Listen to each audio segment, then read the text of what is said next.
네, 오늘 우리가 살펴볼 성경 본문은 요한계시록 5장입니다. 요한계시록 5장 1절부터 14절을 통하여 오직 유일하게 합당하신 하나님의 어린 양, 하늘 아버지의 뜻을 펼치시고 시행하시며 또 우리의 구속자이시며 우리의 모든 찬송과 영광을 받으시기 합당하신 우리 주 예수 그리스도를 함께 살피도록 하겠습니다. 요한계시록 5장 낭독하도록 하겠습니다. 내가 보매 보좌에 앉으신 이의 오른손에 두루마리가 있으니 안팎으로 썼고 7인으로 봉하였더라. 또 보매 힘있는 천사가 그 큰 음성으로 외치기를 누가 그 두루마리를 펴며 그 인을 떼기에 합당하냐 하나 하늘 위에나 땅 위에나 땅 아래에 능히 그 두루마리를 펴거나 보거나 할 자가 없더라. 그 두루마리를 펴거나 보거나 하기에 합당한 자가 보이지 아니하기로 내가 크게 울었더니 장로 중에 한 사람이 내게 말하되 울지 말라. 유대지파의 사자 다윗의 뿌리가 이겼으니 그 두루마리와 그 7인을 떼시리라 하더라. 내가 또 보니 보좌와 네 생물과 장로들 사이에 한 어린 양이 서 있는데 일찍이 죽임을 당한 것 같더라. 그에게 7뿔과 7눈이 있으니 이 눈들은 온 땅에 보내심을 받은 하나님의 7영이더라. 그 어린 양이 나와서 보좌에 앉으신 이의 오른손에서 두루마리를 취하시니라. 그 두루마리를 취하심에 네 생물과 24장로들이 그 어린 양 앞에 엎드려 각각 검은고와 향이 가득한 금대접을 가졌으니 이 향은 성도의 기도들이라. 그들이 새 노래를 불러 이르되 두루마리를 가지시고 그 인봉을 떼기 합당하시도다. 일찍이 죽임을 당하사 각 족속과 방언과 백성과 나라 가운데에서 사람들을 피로 사서 하나님께 드리시고 그들로 우리 하나님 앞에서 나라와 제사장들을 삼으셨으니 그들이 땅에서 왕 노릇 하리로다 하더라. 내가 또 보고 들음에 보좌와 생물들과 장로들을 둘러서 많은 천사의 음성이 있으니 그 수가 만만이요 천천이라. 큰 음성으로 이르되 죽임을 당하신 어린 양은 능력과 부와 지혜와 힘과 존귀와 영광과 찬송을 받으시기에 합당하도다 하더라. 내가 또 들으니 하늘 위에와 땅 위에와 땅 아래와 바다 위에와 또 그 가운데 모든 피조물을 이르되 보좌에 앉으시니와 어린 양에게 찬송과 존귀와 영광과 권능을 세세토록 돌릴지어다 하니 내 생물이 이르되 아멘 하고 장로들은 엎드려 경배하더라. 아멘.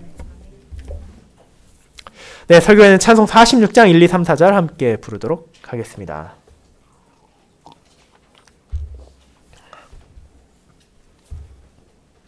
사랑하는 주 예수 그리스도 안에 있는 형제 자매님들, 우리는 종종 아무에게나 허용되지 않는 것들이 있다는 것을 알고 있습니다.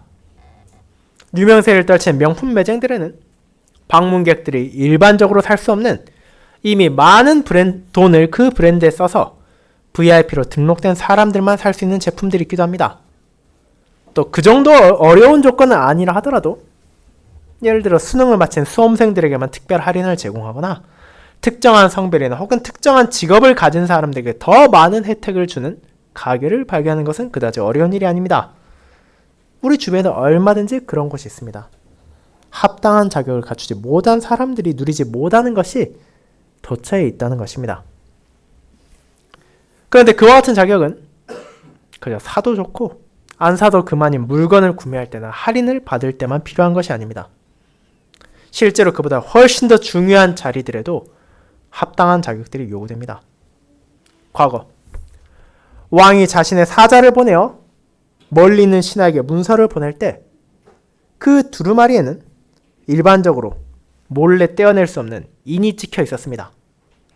그 글을 받을 합당한 대상이 아닌 다른 인물들이 그 봉해져 있는 인을 떼어낸다면 그는 왕의 뜻을 거역한 벌을 받게 될 것이고 그것은 문서를 전달한 사자라 해도 마찬가지였습니다. 오직 합당한 사람만이 그것을 받아서 그 내용을 확인할 수 있었으며 이는 오늘날에도 비슷한 방식으로 계속되고 있습니다. 특정한 사람, 예를 들어 가족만이 들을 수 있도록 공증된 유언장을 남기는 경우도 있으며 특정한 조직 혹은 특정한 단체에 속한 사람들만 참여할 수 있는 중요한 모임들도 있습니다. 그렇게 합당한 사람에게만 주어지는 무언가가 있다는 것은 우리에게서 결코 낯선 개념이 아닙니다. 그리고 그와 같은 합당한 무언가에 대한 자격에 대해 오늘 본문을 읽은 신자들은 다시금 생각하게 됩니다. 사도 요한에게 전해진 이 계시 안에는 무언가를 확인하기 위해 필요한 합당한 존재가 전해지고 있습니다. 보좌에 앉으신 이의 오른손에 있는 두루마리는 7개의 인으로 봉해져 있었고 그것을 아무나 뗄 수 있는 것이 아니었습니다.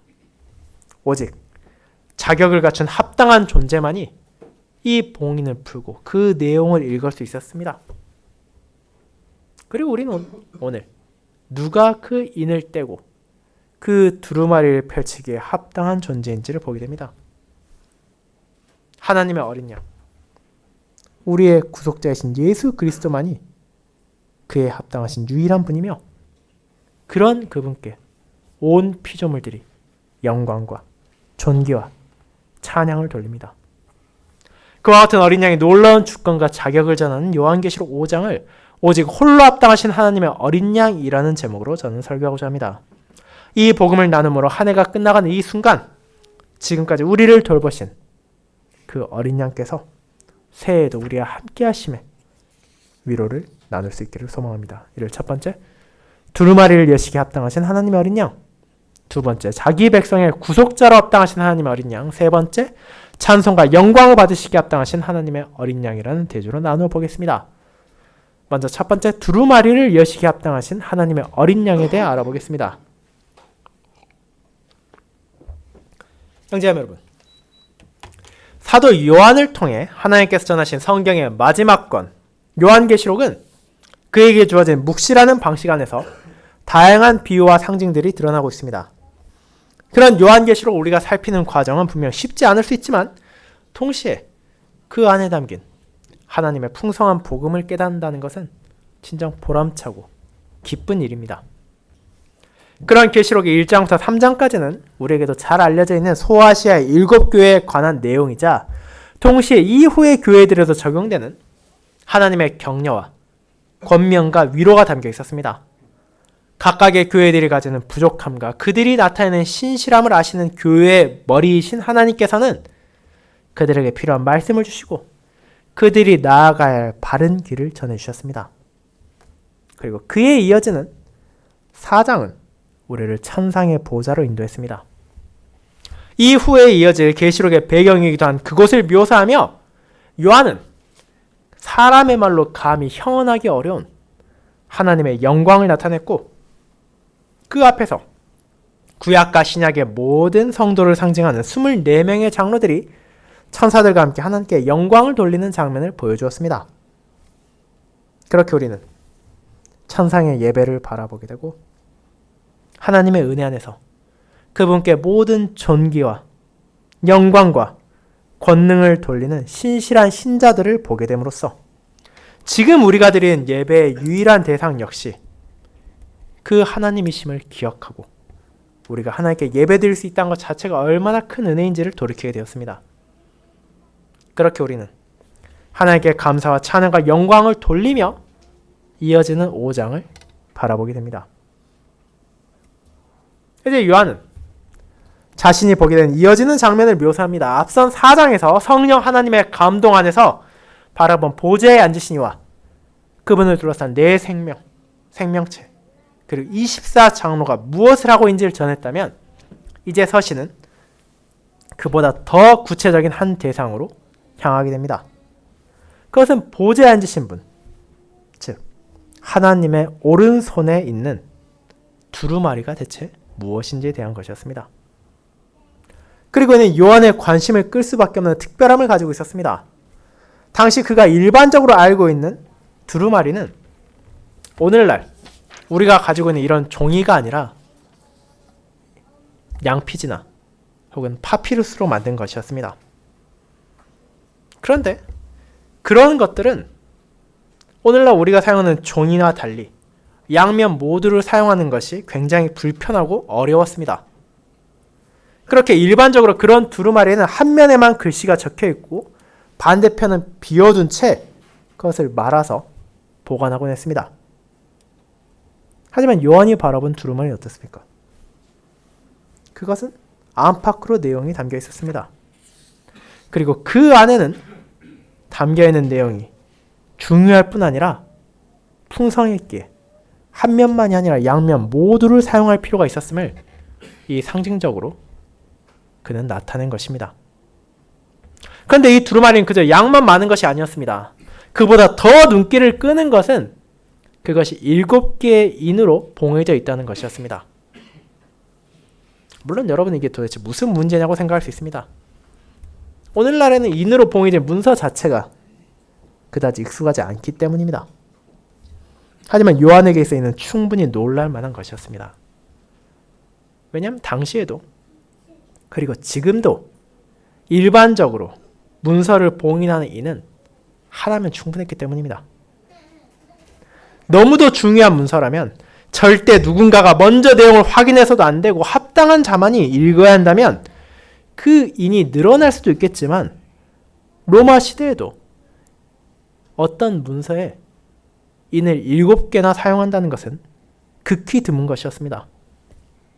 그리고 이런 7개의 봉인은 실제적인 의미에서도 그 내용이 얼마나 중요한지, 그 내용이 얼마나 기밀성을 가지고 있는지를 나타내지만 그것이 가진 상징적인 의미, 7이라는 숫자가 가진 완전성을 떠올린다면 이 7개의 인은 결국 합당한 존재가 아니라면 그 누구도 뗄 수도 없고 내용을 확인할 수 없다는 것을 알려주고 있습니다. 그 정도로 중요한 두루마리가 철저하게 봉인되어서 보좌에 앉으신 이의 오른손에 있는 것을 요한에게 성령께서는 보여주신 것입니다. 그런데 그 내용을 영원히 아무도 볼 수 없고 볼 필요도 없는 것입니까? 그렇지 않습니다. 그것은 펼쳐질 필요가 있었습니다. 그 내용이 전달되어야 할 합당한 이유가 있었습니다. 그렇게 힘있는 천사가 나타나 큰 소리로 외칩니다. 누가 그 두루마리를 펴며 그 인을 떼기에 합당하냐고 말입니다. 이와 같이 힘있는 천사는 계시록의 이후에도 계속해서 나오며 하나님의 뜻을 전하고 그분께서 원하신 행동을 합니다. 그렇다면 자연스럽게 이 천사가 큰 소리로 온 천하를 향해 외치는 것은 그의 주인이시며 두루마리를 가지신 하나님의 뜻이라는 것을 우리는 깨닫게 됩니다. 그분께서는 자신이 가진 이 두루마리, 7개의 인으로 봉해진 두루마리를 펼 자격 있는 자가 과연 이 땅에 있느냐고 천사를 통해 물어보게 하시는 것입니다. 그리고 이제 요한은 성령님의 감동을 받아 하늘 위를 보았고 땅 위를 보았고 땅 아래를 보았습니다. 문자 그대로 사람의 인지의 한계를 넘어 온 세상을 바라보게 된 것입니다. 그렇게 온 천하를 바라보았다면 한 사람 정도는 혹은 한 생명체 정도는 이에 합당한 존재가 있지 않겠습니까? 어쩌면 이 땅에서 가장 거룩한 사람이라면 혹은 하나님의 뜻에 따라 그분을 높이는 천사들이라면 이 두루마리를 펼 수 있지 않겠습니까? 그러나 사도의 기대는 철저하게 무너집니다. 그는 이에 합당한 어떤 존재도 발견할 수 없었습니다. 그 어떤 사람도 두루마리를 펼 자격이 없었고 그 어떤 천상의 존재도 그 인을 뗄 수 없었습니다. 그 누구도 그 안에 담긴 내용을 전할 수가 없었습니다. 분명 성령 하나님께서는 4장 1절에서 이후에 마땅히 일어날 일들을 내가 내게 보이리라고 하셨지만 그것이 담긴 두루마리에 합당한 존재를 찾을 수 없기에 요한은 슬피 울었습니다. 애통과 안타까움을 감출 수가 없었습니다. 그러나 그 슬픔이 영원하지 않았습니다. 그런 요한의 슬픔을 바라보던 24명의 장로 가운데 한 명이 그에게 다가와 위로를 전하기 때문입니다. 그는 요한을 향해 울지 말라고 말하고 그리고 울 이유도 없다는 것을 알려줍니다. 왜냐하면 그 두루마리의 인을 뗄 존재, 그 두루마리 안에 있는 내용을 선포하고 그것을 시행할 존재가 있기 때문입니다. 그 사실을 장로는 알고 있었기에 사도의 눈물을 그치게 하고 이제 그가 어디를 바라보아야 하는지를 알려줍니다. 이 두루마리에 합당한 유일한 분은 바로 유대 지파의 사자이며 다윗의 뿔입니다. 그는 창세기 49장에 약속된 유다의 후손으로서 사자와 같이 강력한 권능으로 원수를 물리치고 백성을 보호할 자이며 마침내 유다에 맡겨졌던 규와 지팡이를 받으실 주인이기도 하시며 동시에 다윗에게 약속된 영원한 왕, 그의 보좌를 굳건하게 지키며 그의 백성을 의와 자비로 다스릴 후손입니다. 그리고 그런 분께서는 승리자이십니다. 원수를 물리치지 못하고 패배하여 그 백성을 곤혹스럽게 만드는 통치자가 아니라 이미 온전히 승리하신 분이시며 영원한 승리를 선포하신 분이십니다. 계시록에 이어지는 내용들이 나타나지만 마귀와 그를 따르는 어둠의 세력들은 자신들의 패배를 인정하지 않고 마지막 순간까지 저항할 것이지만 그 결말이 어떻게 됩니까? 유대지파의 사자 다윗의 뿌리에 승리를 뒤집어 자신들의 승리로 바꿀 수 없었습니다. 그들의 최후의 발악까지도 유다지파의 사자 앞에서 무너질 것이며 하나님을 대적하고 그분의 백성에 공격하는 모든 이들은 다윗의 뿌리를 뽑아내지 못하며 그 앞에 파멸할 것입니다. 그렇게 승리하셨고 승리하실 분께서 그 두루마리를 펼치고 그것을 봉인한 7개인을 떼실 합당한 분이라는 것을 이 장로는 요한에게 알려준 것입니다. 이제 그런 위로의 말을 들은 후 비로소 요한은 그 대상을 바라보게 됩니다. 그가 눈물을 닦고 고개를 들었을 때 자신이 미처 보지 못했던 분이 있다는 것을 깨닫게 된 것입니다. 6절에서 요한은 그분에 대해 이렇게 묘사합니다. 내가 또 보니 보좌와 네 생물과 장로들 사이에 한 어린 양이 서 있는데 일찍이 죽임을 당한 것 같더라. 그에게 7뿔과 7눈이 있으니 이 눈들은 온 땅에 보내심을 받은 하나님의 7영이더라 라고 말입니다.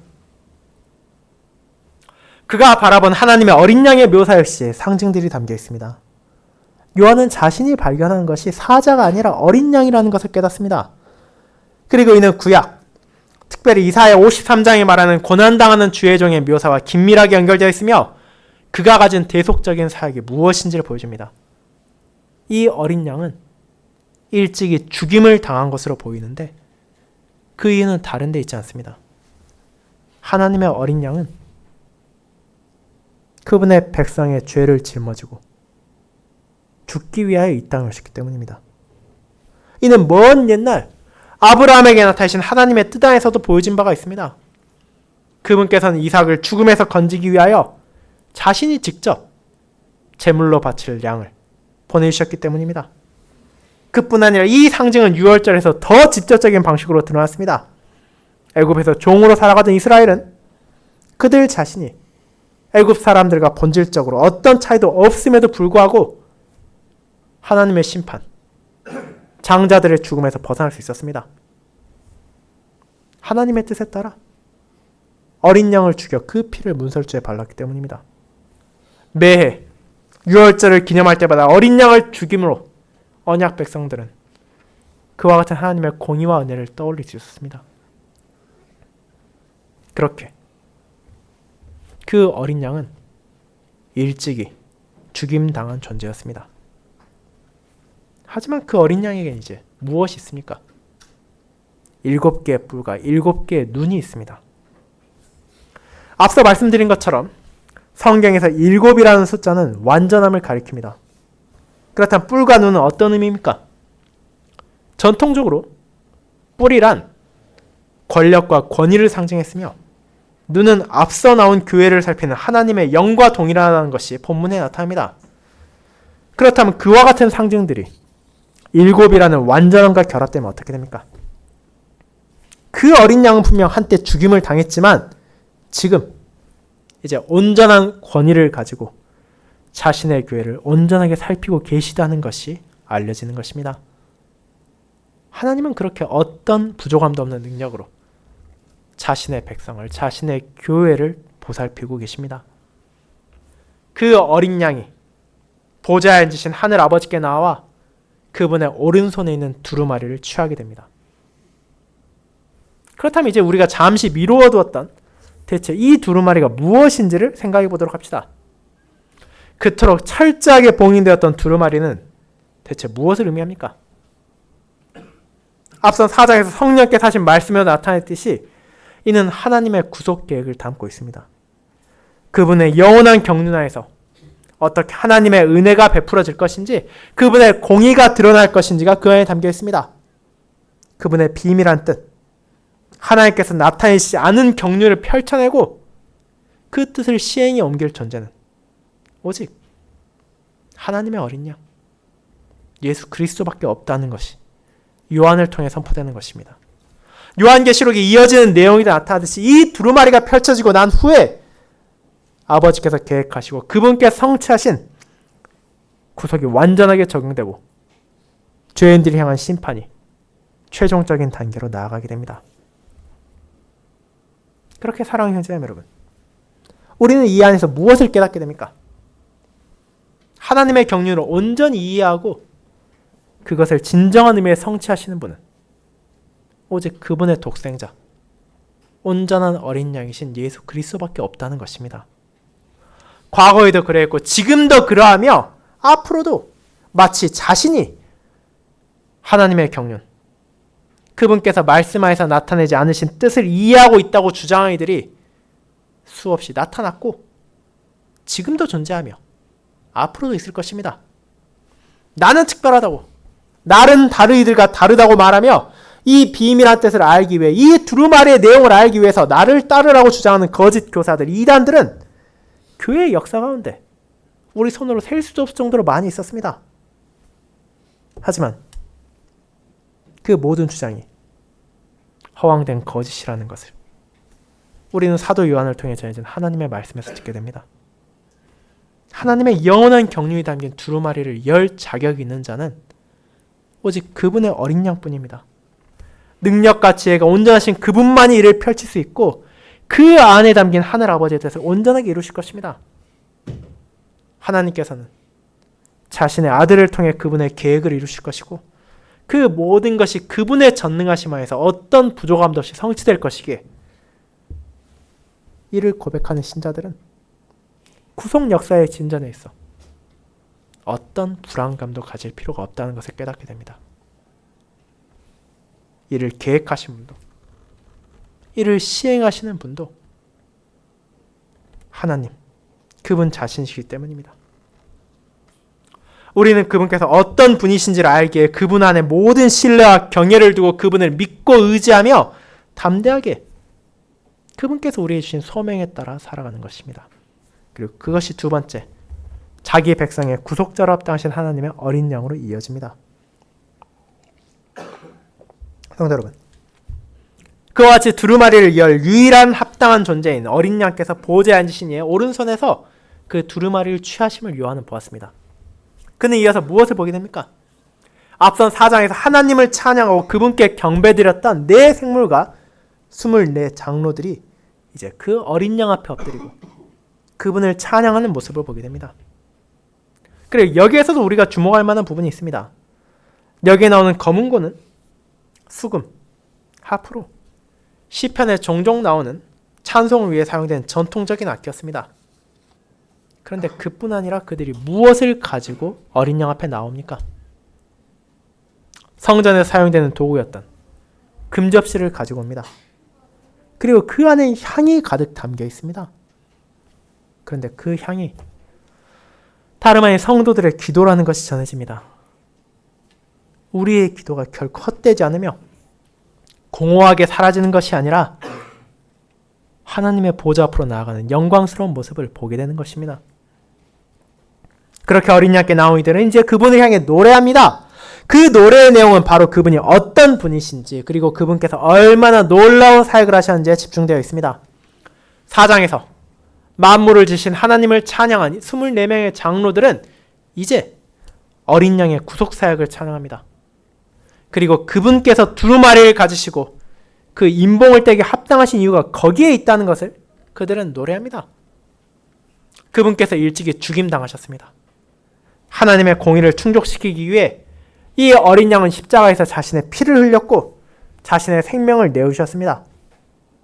그렇게 흘린 피와 바쳐진 생명은 결코 무의미하지 않았습니다. 그를 통해 이제 각 족속과 방언과 백성과 나라 가운데서 그분의 백성을 피로 사서 하나님께 드리셨기 때문입니다.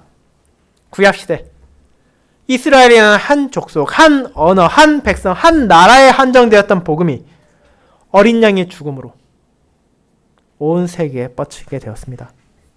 그분께서는 땅끝에서 땅끝까지 온 열방에서 자신의 양떼를 모으시고 그분의 은혜 안에서 참된 믿음으로 하나님의 나라로 그들을 부르셨기 때문입니다. 그와 같은 이들을 하나님 앞에서 나라와 제사장으로 삼으시고 그들은 땅에서 왕노릇하게 될 것입니다. 주님께서 그들을 거룩한 나라와 백성으로 부르셨고 그분께서 다시 오실 때 그 모든 이들이 어린 양과 함께 세상을 통치할 것이기 때문입니다. 그것이 어린 양의 구속사역으로 성취되었으며 그분의 백성들에게 약속된 영광스러운 현재이자 미래입니다. 그런데 그 모든 사역이 결코 우연이 아니었고 우발적으로 발생한 것이 아닙니다. 하나님의 어린 양께서는 하늘 아버지의 뜻에 따라 그 모든 것을 성취하셨고 언약 백성에게 주신 약속을 이루기 위해 일을 행하셨기 때문입니다. 그렇게 생물과 장로들은 그런 어린 양만이 두루마리를 가지고 그것을 펼치기에 합당하다고 노래합니다. 그분만이 언약 백성의 구속자로서의 자격을 증거하셨고 그를 통해 성부 하나님의 구속 역사를 세상 가운데 온전히 드러내셨기 때문입니다. 그분만이 우리의 유일한 구속자이시며 우리의 유일한 구주이십니다. 사랑하는 성도 여러분, 그렇게 우리는 성도의 구속주로서의 어린 양을 바라보게 됩니다. 그분께서는 분명 놀라운 권능을 가지시고 지혜를 가지시고 능력을 가지셨지만 그를 통해 이 어린 양께서는 자신을 내어주셨습니다. 자기 백성을 위해 모든 것을 바치셨고 언약의 바깥에 있던 비참한 죄인을 향해 복음의 은혜를 베풀어 주셨습니다. 그분의 구속사역을 통해 멸망받아 마땅했을 우리가 하나님께 바쳐지게 되었으며 그분의 은혜로 우리가 거룩한 백성으로 하나님의 제사장으로 부름을 받았으며 하나님을 향한 감사의 제사로 나의 삶을 바칠 수 있는 영광을 누리게 되었습니다. 그뿐 아니라 이제 우리에게는 미래에 대한 온전한 소망, 이 어린 양과 함께 만물을 하나님의 뜻에 따라 다스리게 될 것이라는 약속까지 주어졌습니다. 그것이 얼마나 큰 위로이고 소망입니까? 지금 이 땅에서는 신자들이 조롱받고 박해받으며 점점 패배하는 것처럼 느껴질 수 있습니다. 그러나 실제로는 그와 정반대가 약속되어 있습니다. 우리는 승리하신 어린 양의 다스림을 받으며 그분과 함께 왕노릇 할 것이 약속되었습니다. 어린 양의 성취된 구속 역사 안에서 그 약속이 흔들리지 않을 것이기에 이제 우리는 이 영광스러운 미래를 바라보며 그분께 모든 영광과 찬송을 돌리게 되는 것입니다. 그것이 마지막 찬송과 영광을 받으시기에 합당하신 하나님의 어린 양으로 이어집니다. 여러분, 그렇게 네 생물과 24명의 장로들은 이 어린 양이야말로 두루마리를 가지시고 그것을 펼치기에 합당하신 언약 백성의 구속주라는 것을 선언했습니다. 이제 그것을 보고들은 요한은 자신의 시야가 다시 넓어지는 것을 깨닫게 되었습니다.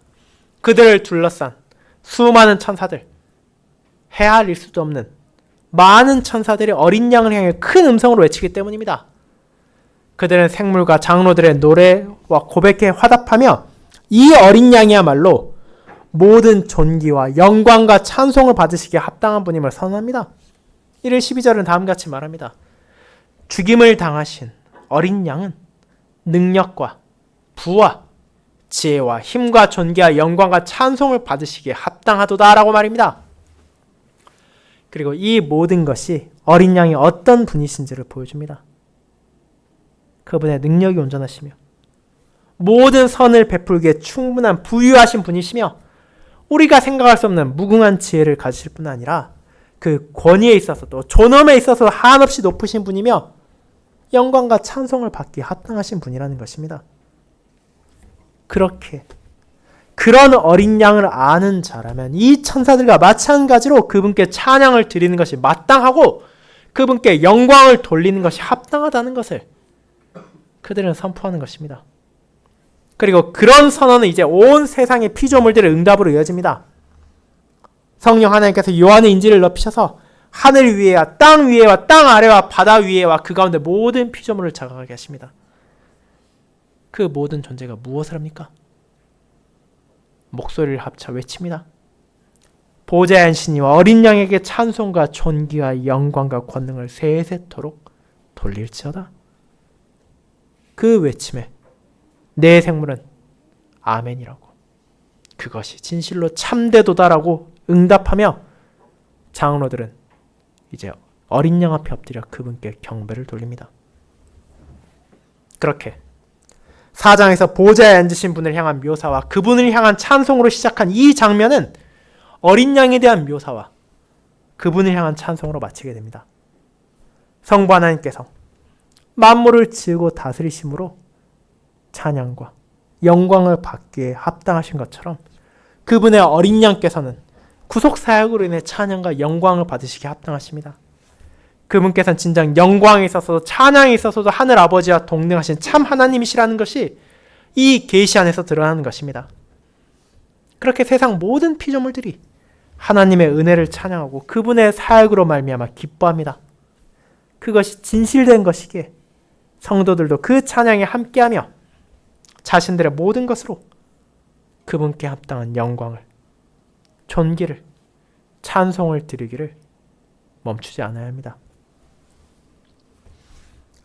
사랑하는 여러분, 그리고 지금 우리는 그와 같은 보좌에 앉으신 분과 어린 양을 향해 예배하고 있습니다. 그렇다면 우리의 모든 마음은 이제 어디로 향해야겠습니까? 우리의 모든 삶은 어떤 목적 안에서 다스려져야겠습니까?